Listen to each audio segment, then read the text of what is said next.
Hello friends, good afternoon. मैं doctor Mohammad Raza from Bhopal Malik clinic. I am a consulting physician at Royal Hospital and running Malik clinic at Nizamuddin. आज हम एक topic लेकर आए हैं जिसके ऊपर हमें डिस्कस करना है. दैट टॉपिक इज एलर्जिक कफ. देखिए हम बहुत कुछ पढ़ते हैं कफ के बारे में, और कुछ कॉमन कोल्ड की वजह से होता है, कुछ एलर्जिक कफ होता है.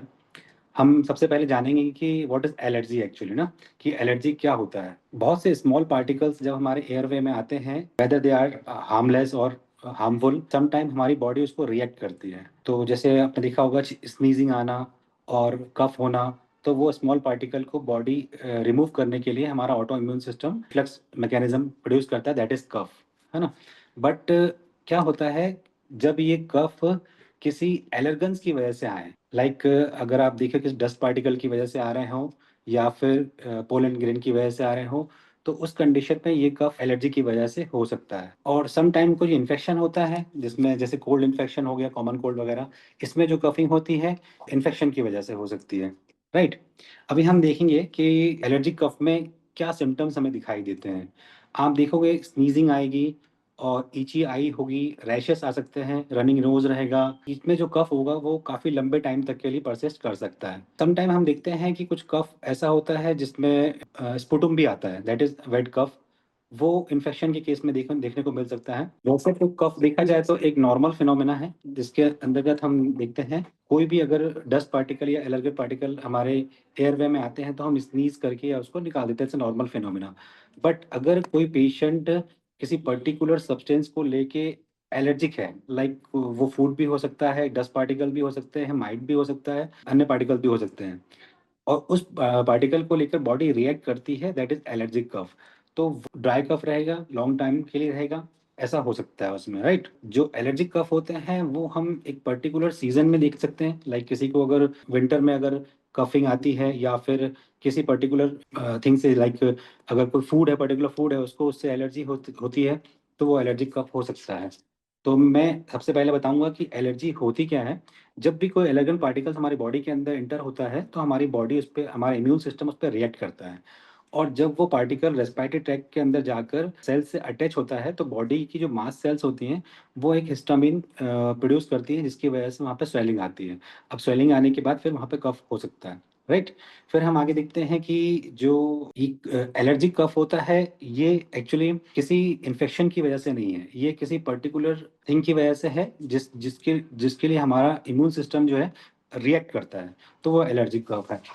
अब हम आगे बात करते हैं कि एलर्जिक कफ हमारे रेस्पिरेटरी ट्रैक्ट में कहाँ कहाँ पे इन्वॉल्व हो सकता है. एक्चुअली हमारा रेस्पिरेटरी ट्रैक्ट में दो सिस्टम है, upper respiratory tract and lower respiratory tract.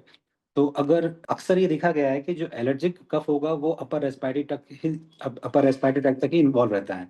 अगर ये लोअर रेस्पिरेटरी ट्रैक्ट में पहुंच रहा है, इसका मतलब पेशेंट की कंडीशन थोड़ी बिगड़ सकती है, तो we need to see the doctor urgently. अब हम देखेंगे अगर एलर्जिक कफ होगा तो वो लिमिटेड होता है अपर रेस्पिरेटरी तक ही. दूसरा फिर हम देखते हैं कि इसमें सिम्पटम्स क्या-क्या आते हैं. तो जो एलर्जिक कफ रहेगा उसके अंदर हमको अक्सर देखने को मिलेगा कि जो ड्राई कफ होगा और it will persist long time, right. और कई लोगों को अगर सीज़नल एलर्जिक है तो वो सीज़नल कफ होगा. सम टाइम कुछ लोगों को डस्ट से एलर्जी होती है, तो वो आप जब भी घर की सफाई करेंगे या फिर कुछ किसी डस्ट वाले एरिया में जाएँगे तो वहाँ से पर्टिकुलर चीज़ से ही आपको कफ़िंग रहेगी. और इसमें एक ख़ास बात ये होती है कि अगर ये एलर्जिक कफ़ है तो इसमें फ़ीवर नहीं होगा, बॉडी एक वगैरह नहीं आएँगे, सोर थ्रोट वगैरह नहीं होगा. तो इस तरह से हम पर्टिकुलर इसको पहचान सकते हैं ये एलर्जिक कफ़ है या फिर कॉमन कोल्ड का कफ़ है.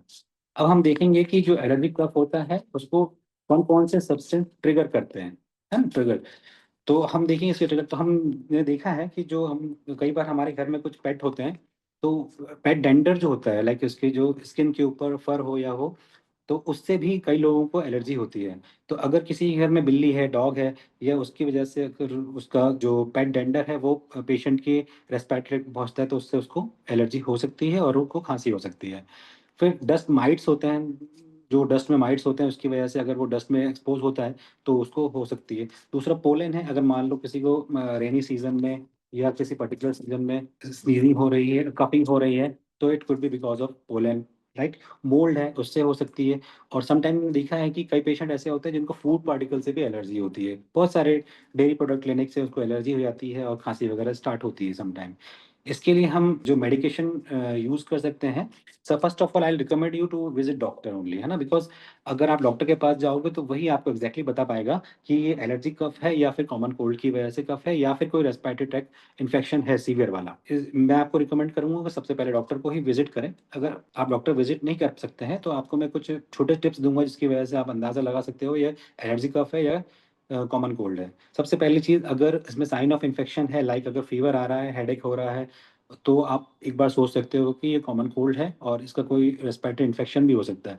लेकिन अगर ऐसा कोई सिम्पटम नहीं है, बॉडी एक वगैरह नहीं है, सिर्फ़ कफ़ है पेशेंट को, तो फिर और ड्राई कफ़ है और एक पर्टिकुलर सीज़न में है या पर्टिकुलर पार्टिकल से है, then you think about a allergic cough. Diagnose बनाने के लिए, इसके लिए मैं आपको बोलूँगा कि आप डॉक्टर को ही विज़िट करें, because doctor will take all history कि आपका पास्ट कैसा था, आपने ये कब कब इनिशिएट हुआ है, 1 वीक, 2 वीक, ऐसा। क्योंकि अगर अगर ये कॉमन कोल्ड का कफ होता है तो इट मे टेक 7 डेज़ और मे बी 14 डेज़, बट अगर ये एलर्जिक कफ है तो इट मे वो लास्ट लॉन्गर, राइट?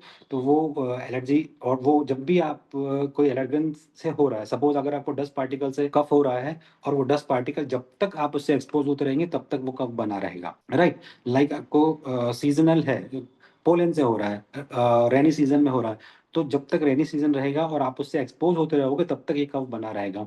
तो इस तरह से आप उसको डायग्नोज़ बना सकते हो, लेकिन बेटर ये होगा कि यू शुड विज़िट डॉक्टर।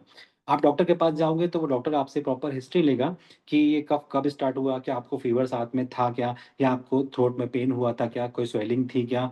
तो पूरी हिस्ट्री लेने के बाद फिर वो आपको डायग्नोज़ बना सकता है। अगर तो ये पर्टिकुलरली हमारे पास ये डस्ट की वजह से है या फिर किसी पोलन की वजह से है या हाउसहोल्ड जो भी जिस प्रोडक्ट की वजह से है, तो हम उसको एक अंदाज़े से पता कर सकते हैं। सपोज़ अगर आपके घर में कोई पेट है, आप कैट पालते हो या फिर डॉग है आपके घर में, उसकी स्किन के ऊपर बहुत ही सूक्ष्म, बहुत ही बारीक से एलर्गन होते हैं, वो अगर आपके रेस्पिरेटरी ट्रैक्ट में आ जाते हैं और आपको कफ होता है, खाँसी होती है, तो आप इस तरह से उसकी हिस्ट्री ले सकते हो। और अगर ये कोल्ड है या फिर कफ है तो वो it will involve lower respiratory tract also. वहाँ पर फिर आपको डॉक्टर एग्ज़ामिन करेंगे, आपको ऑस्कल्टेट करेंगे और मेबी वो आपको चेस्ट एक्स-रे वगैरह करके फाइंड आउट करेंगे। अगर ये कोल्ड की वजह से है, तो थोड़ा-सा सीवियर हो सकता है, लाइक फ़ीवर वगैरह आना और फिर बॉडी एक होना, इस तरह से। लेकिन अगर ये कॉमन कोल्ड, अगर ये एलर्जिक कफ है, तो इसमें सिर्फ़ कफ होगा और समटाइम थोड़ा इरिटेशन हो सकती है थ्रोट में, और तो इसके लिए बहुत सिंपल सा तरीका ये है कि आप उसको डॉक्टर को विज़िट करें, doctor will inform, doctor advice what should we do next. Then हम इसका डायग्नोज़ डॉक्टर के थ्रू ही बना सकते हैं। ट्रीटमेंट के लिए हम बात कर सकते हैं कि अगर ये कॉमन कोल्ड है तो इसमें हमें कुछ मेडिसिन की ज़रूरत पड़ती है। अगर ये कॉमन कोल्ड की वजह से कफ़ हो रही है तो हमें फिर डॉक्टर को विज़िट करना पड़ेगा, डॉक्टर्स हम एंटीबायोटिक वगैरह देंगे। लेकिन अगर ये एलर्जी कफ़ है तो इसमें मेडिसिन का बहुत बड़ा रोल नहीं है। बहुत तो आप ये कर सकते हैं कि अगर वो एलर्गन जो हमारे रेस्पिरेटरी ट्रैक्ट में इन्वॉल्व है, वहाँ पर वो स्वॉलो कर देता है उसको, सॉरी स्वेलिंग ला देता है वो।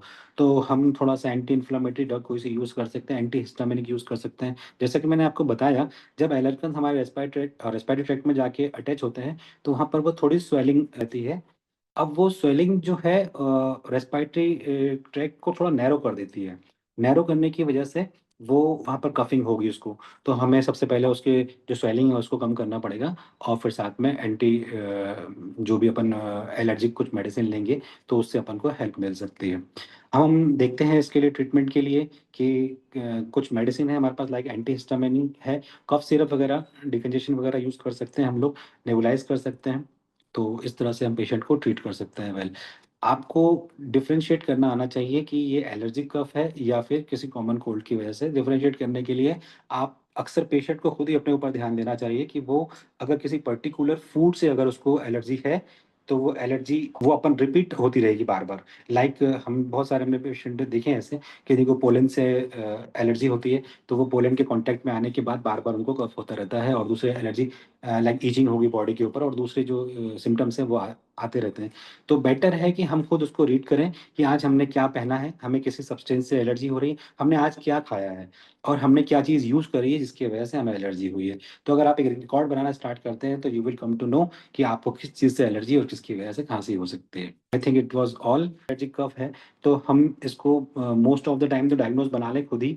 डायग्नोज़ बनाने के लिए आपको अपना डेली जो दिनचर्या है उसके बारे में मालूमात होना चाहिए कि हमने आज क्या खाया था जिसकी वजह से एलर्जी हुई, या फिर क्या पहना था जिसकी वजह से एलर्जी हुई, या फिर हमने ऐसी कौन-सी सब्सटेंस को यूज़ किया जिसकी वजह से एलर्जी हुई है। तो हम अगर इससे प्रिवेंशन ले लें, सपोज़ अगर किसी को डस्ट पार्टिकल से, आपने अक्सर देखा होगा दिवाली के टाइम पे लोग घरों की सफाई करते हैं और उनको खाँसी होना स्टार्ट हो जाती है। तो इट मीन्स, ये इंडिकेट करता है कि साफ-सफाई, इट मीन्स ये डस्ट पार्टिकल की वजह से ही कफ हो रहा है। तो अगर हम मास्क लगा लें या फिर हम उससे वहाँ से अलग हट जाएँ, उसमें एक्सपोज़ ना करें, तो ये प्रिवेंशन हो जाएगा इसके लिए। तो प्रिवेंशन से आप अपने आप को कंट्रोल, अपने एलर्जी कफ को कंट्रोल कर सकते हो। दूसरा, अगर किसी सीज़न में होता है, लाइक पर्टिकुलर वेदर में अगर आपको कुछ कफ हो रहा है, आप ग्रास के ऊपर चल रहे हो, उसकी वजह से हो रहा है, तो वो आप जब भी उस सीज़न, रेनी सीज़न में सपोज़ आपको ये कफ बार-बार रिपीट होता है, तो आप एक अंदाज़ा लगा सकते हो कि मुझे इस सीज़न में एलर्जी, इस सीज़न में इस पार्टिकल से, इस चीज़ से एलर्जी है, तो आप उससे आप प्रिवेंशन ले सकते हो, राइट? अगर कोई फूड पार्टिकल है, हमने देखा कई लोगों को दही की वजह से, कर्ड लेने की वजह से एलर्जी हो जाती है, तो वो बंदा उस पर्टिकुलर चीज़ के लिए एलर्जिक है, तो उसको अवॉइड करें। तो प्रिवेंशन इज़ बेटर। तो अगर आप प्रिवेंशन लेते हैं तो फिर ऑफ कोर्स आप इससे उपाय पा सकते हैं। और अगर अगर बाय चांस ये परसिस्ट करता है, तो it's better to visit doctor. Doctor will diagnose you properly, doctor will examine you. अगर हम समटाइम ऐसा हो सकता है कि हम ये सोचें कि एलर्जी कफ है, और फिर हम डिले कर दें, और सपोज़ ये कुछ और निकला और डॉक्टर ने इसको या फिर ये लोअर रेस्पिरेटरी ट्रैक्ट, लंग्स तक पहुँच गया, और लंग्स में जाने के बाद इसने इन्फेक्शन कॉज़ कर दिया, तो फिर ये हम इट में हार्म योर बॉडी। तो बेटर है डॉक्टर को विज़िट करें, doctor will auscultate your lungs, और सम टाइम मे बी वो आपको एक्स-रे के लिए बोलेंगे, एक्स-रे में आपको दिखाई देगा जो भी अगर हुआ है तो, और हम मिसडायग्नोज़ भी कर सकते हैं, so better to visit doctor. Thank you.